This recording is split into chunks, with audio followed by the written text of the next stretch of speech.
They're everywhere. They're on the ground, they're in the ocean, they're in the air. There are trillions of them. And they've all got no spine! Bill Nye the Science Guy. Bill Nye the Science Guy. Bill Nye the Science Guy. Science rules. Bill Nye the Science Guy. Inertia is a property of matter. Bill Nye the Science Guy. T minus 7 seconds. Bill Nye the Science Guy. Brought to you by Tex Nematodes Roundworm Roundup, the Dude Ranch for blood-sucking invertebrates. When you think of an animal, you probably think of one with a backbone. A fish, a frog, a horse, or a human. But 90% of the animals on Earth don't have backbones. If the number of animals with backbones were this big, the number of animals without backbones would be this big. They have ways of moving and eating and thinking that are totally different from ours.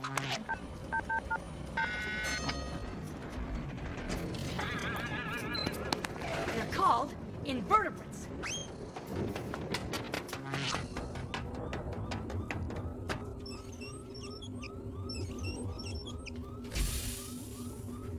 That means no vertebra, no backbone. Now, most of the animals in the world don't have a backbone. And without them, there wouldn't be any of us backboners around. Now, take a look at this. It's our Where You Fit In chart of science. It's a chart of all the animals in the world. Now, right now, you are here. You're a human. You have a backbone, along with a few other animals. But today, you're here with the invertebrates. Most of the animals that live in the sea, bugs and insects on the land, and the worms that crawl on the ground. They all have no backbone. Now, here's the classic. It's a squid. Actually, it's a rubber model of a squid. And it's an invertebrate. And it moves something like this.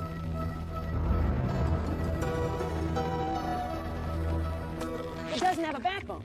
Now, if it had a backbone, well, it would be hard to move. It just couldn't move in the same way. And its mouth would be stuck way up here. There's no advantage to having a backbone. I mean, most of the animals on Earth don't have one. Without bones, though, it is hard for invertebrates to get very big. They get too spread out for how much they weigh. Unless they live in the sea. Then the water supports them.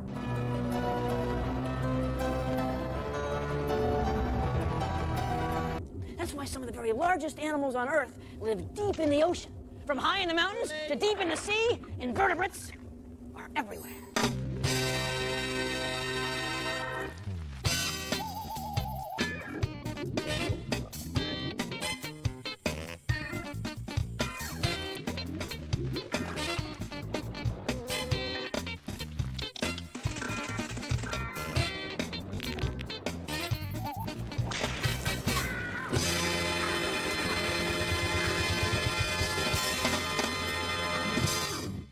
She was a desperate invertebrate groupie.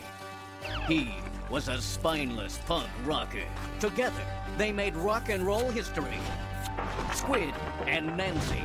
A love story so moving, it would make your spine tingle. Oh, is he a loser? Hey, that's my cousin you're talking about. Yeah, right there. Oh, hi, I'm a vertebrate. That means I have a backbone. Animals without backbones are called invertebrates. Ow, sometimes I think they're better off without a backbone. Will you stop? This pond is teeming with invertebrates.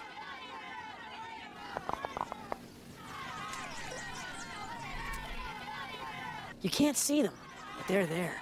I know. Oh, yeah. I'll show you under the microscope. Put a drop of water in it, and then turn it into position. Now we're looking for something moving. Oh, right there, right there. Do you see it? Do you see? This is a water flea, or Daphnia. And look, she's got eggs inside.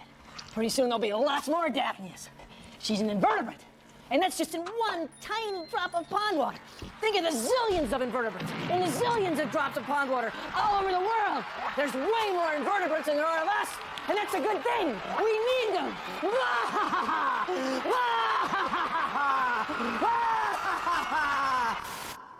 best way to learn about invertebrates is to study them yourself. Take a big jar and fill it with wet soil. But the dirt shouldn't be too wet or packed too tight. Pour a little bit of brown sugar on the top so your worms have something to eat. Then wrap some black paper around the jar. You know, because worms like their privacy. Now you add about a dozen worms. Cute. You can collect earthworms outside after it rains, or you just dig up some dirt and find them squirming around.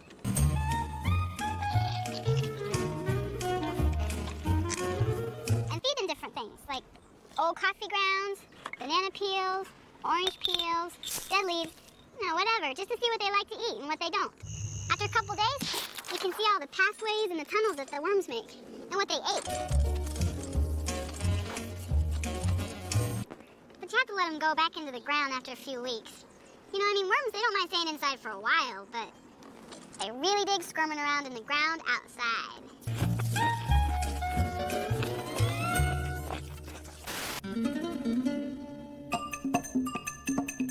Butterflies are what? Insects.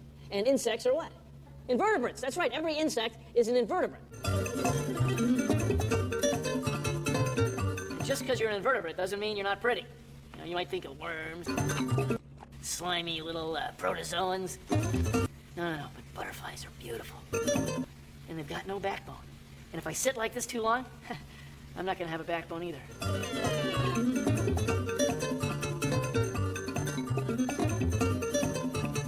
Pretty! Invertebrates. All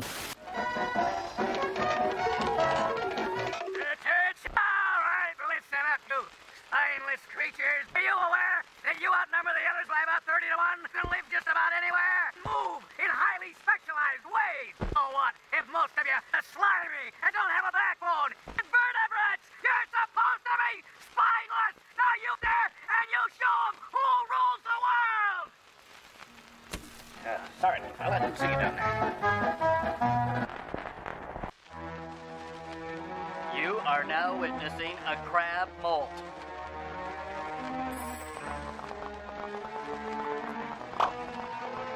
It is literally walking out of its own skin. Many invertebrates can do something that animals like us can't. If they lose an arm or a leg, they can grow a whole new one.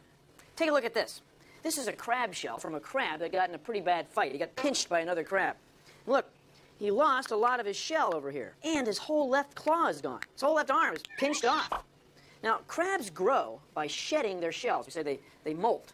So this is the first shell that the crab shed after he got in that bad fight. The next time he shed his shell... At the seashore? Look, this part of his shell is repaired, and he has a whole new left claw, brand new arm. Isn't that wild? And then the time he shed his shell after that, his left claw is almost full-sized, and his body is just about back to normal. See, invertebrates can do this because their bodies aren't too complicated. If an animal like us tried to do it, we have too many muscles and bones and tendons and nerves. We can't pull it off. But crabs can. See, look. This is the same crab. He's over here. He's fine. What's wrong, swimmer? He's an invertebrate. He can regenerate parts of his body. Can't you? See, he's fine. I sure am, Bill.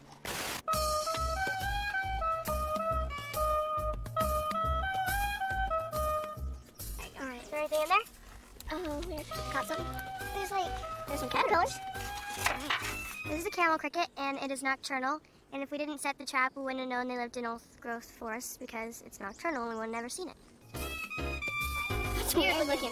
Wait, look at that one. Oh, weird. Ew. We use a pitfall trap. It catches them live. It uses bait like fruit rinds and leaves and stuff. All invertebrates are very important to the forest. They each have a job or a place or a role. There's a camel cricket in there. Yeah. Black and kind of stripes. We separate them out into different groups, and then we send them off to scientists, which identify them more closely. Invertebrates really rule. You and I are vertebrates. We have brains connected to a central nervous system which runs through our spine, our backbone. But invertebrates have no spines, so how do they know what to do? Well, please consider the following. Many invertebrates have what's called a nerve net. Their nerves are spread through their whole bodies and they operate without a brain. if one part of the nerve net gets stimulated or tickled, it can signal another part without having to send a signal all the way to a brain and back. In a way, it's a lot less complicated. So, if this side of the sea jelly gets a signal like, what's that smell? And then go this way. It can do it without using a brain. So the way an animal, like a lobster, looks at the world has got to be completely different than the way we look at it. Because it's like this animal has its brain spread through its whole body. There's no backbone, no spine, no central nervous system. I mean, an animal like this probably never forgets what it's going to do next. Oh, it's the old forgot what I was gonna do next gag again. Next, he'll probably say, thank you for joining me on Consider the Fall. Oh, yeah, thank you for joining me on Consider the Fall. Warning, the previous information applies to most but not all invertebrates. The cephalopods, squid, and octopi have a highly organized and centralized network of nerves known as a brain. Yeah, a little to the left. My upper spine hurts. Yeah, right there. Oh, it's you again. Well, there are far more animals without backbones than there are with backbones. That's why you never see an octopus getting a massage. Invertebrates are often simple inside. This is an ascaris worm. It's a parasite. It lives inside another animal, namely us. They grow from eggs that can get inside humans, usually after we don't wash our hands and then put our hands in our mouths. Ascaris worms can make us sick. No human wants them around. So to make sure their species survives, these worms make lots of eggs. If all of those eggs grew to full-size worms, there would be 35 new worms a second, represented here by this plate of spaghetti. That's every second. They eat and make more invertebrates. 350 eggs every 10 seconds. If we let them, they'd make over 2,830 eggs every minute. It's a strategy that many invertebrates go for. 125,000 eggs every hour. They don't hunt, fish, or farm. They get us to bring their food to them. And it would be over 3 million of them every day. They're invertebrates. They try to reproduce. You've got to respect that. Oh, boy. See, this is just spaghetti. It's just a representation, really. That's what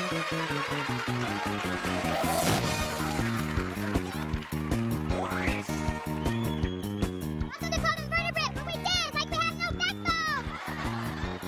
Woo! I'm Suzanne, and this is your DJ, Bill Nye the Science Guy. To start these off, I think it's back, way back into time, to the primordial ooze, where the invertebrates got their start in a little club called the Shallow Sea.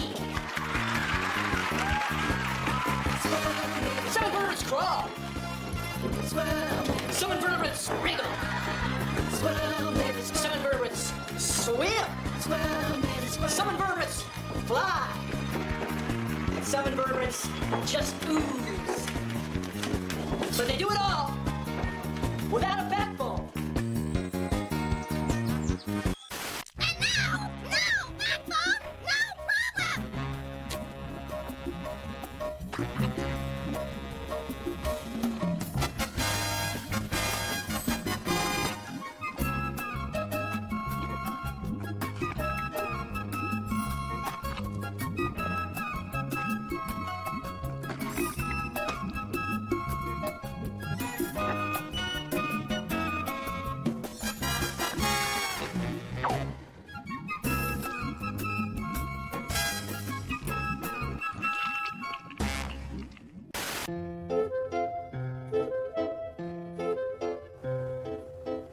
These are jellies, sea jellies, jellyfish.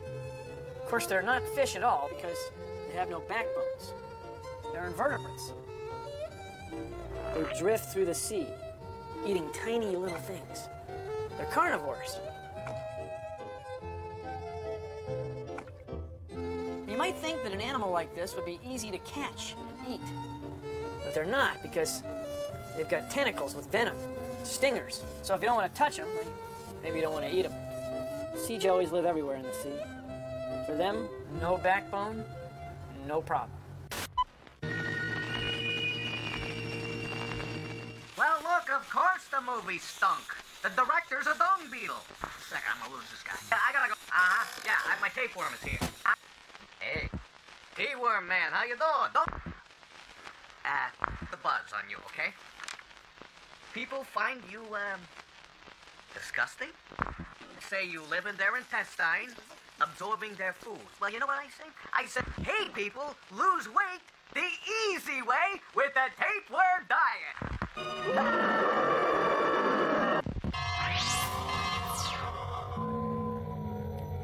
This is an octopus. She's an invertebrate. This is an octopus. What we call a cephalopod. It's an invertebrate. It means head foot. See, her head is where she has her eyes. And this big sac back here is where she has all her internal organs. Then she uses her brain to control all these arms, which go all over the place.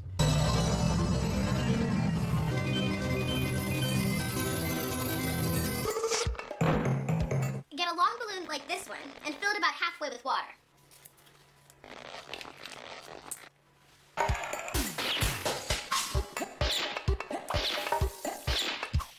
Now tie a knot in it.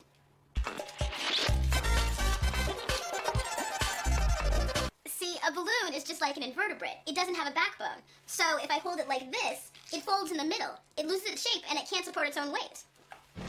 But look, when you put it in the water, it straightens out.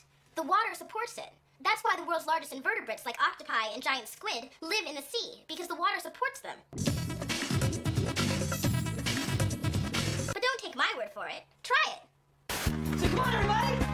Do the invertebrate!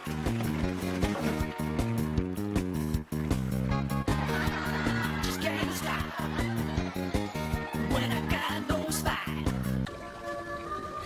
You're so beautiful, my sweet. So intelligent. So elegant. A spine would only get in the way. We know. Your day will come. The oceans will rise. The cities will sink. Then invertebrates like you will, dare I say, rule the world! This is a sea star. What's he saying? I think he's saying, this is a sea star. We used to call them starfish, but they're not fish that live in the sea, so we call them sea stars. They don't have a backbone. They're invertebrates. See, it's got 5 limbs. If one of them breaks off, it can regenerate. Aha!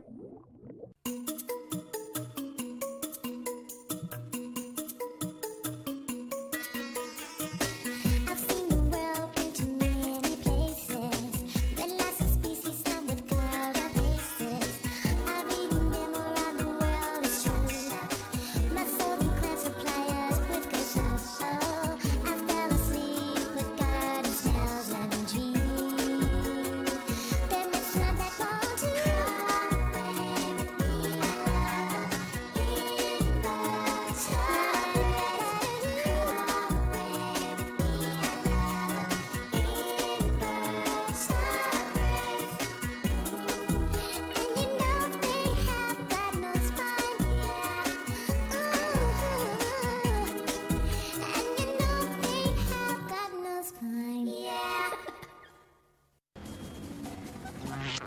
Didn't I tell you?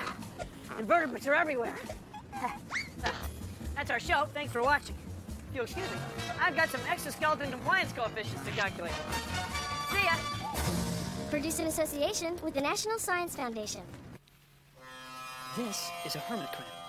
It lives on the sea floor, eating things, eating all kinds of stuff. Maybe not the same kind of stuff that you and I would eat, but it's down there doing its job, eating away. Now, it's an invertebrate. There's a lot of invertebrates that do this kind of job, okay? There's a lot of invertebrates all over the world eating dead stuff. Stuff that you and I don't eat. I mean, I'm talking about dead leaves, dead trees, dead animals, dead stuff. See, without the invertebrates down there eating, well, then you and I would be buried alive, okay? We wouldn't be up to here. We wouldn't be up to our knees. No, we'd be up to here. We would disappear. There would be no more us, okay? There would be no humans without invertebrates. See, the invertebrates have been